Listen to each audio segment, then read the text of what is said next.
Hello, Melba, Paul, and Jordan. It's Wednesday, and it's Valentine's Day.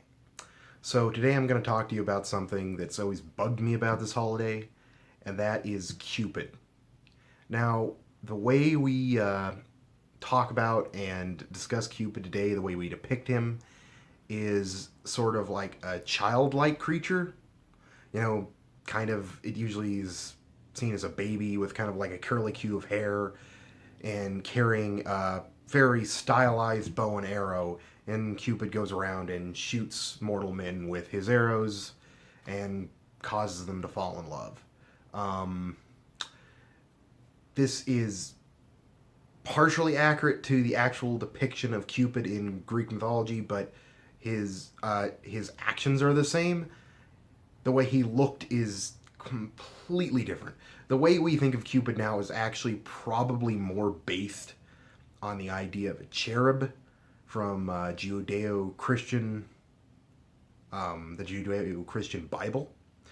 The actual Cupid from Greek mythology was usually depicted as a fully adult male, usually a very handsome fully adult male.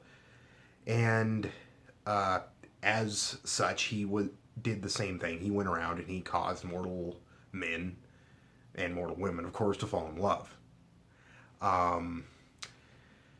Usually, though, he was directed by his mother, which was Venus, to Aphrodite, in the Greek name for the record, to cause these men to fall in love. This leads to one of my favorite myths about Cupid, actually, which is the story of Cupid and Psyche, which I don't have time to go into here. But essentially, Psyche was a very beautiful woman, so beautiful, in fact, that many said that she rivaled Aphrodite's beauty, who was, the god of love and beauty, by the way, which was quite an insult to her.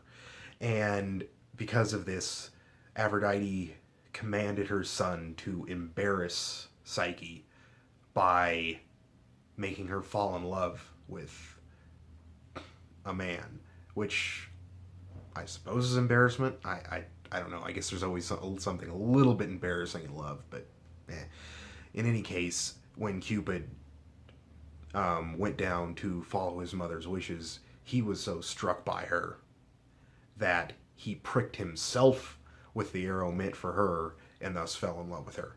And unfortunately, he and his mother and most of the gods believed that men and gods couldn't love as equals, so this leads to a whole story where he tried to marry her in secret and this didn't work out, and she had to prove herself to the gods in order to marry Cupid, and eventually was made immortal.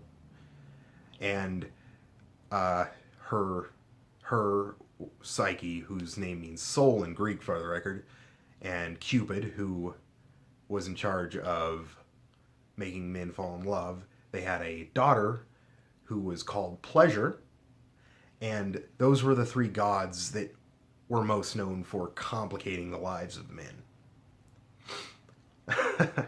In any case, that is the real story of Cupid, or little bits and pieces of it. I mean, I could probably speak for hours on the actual mythology of the character.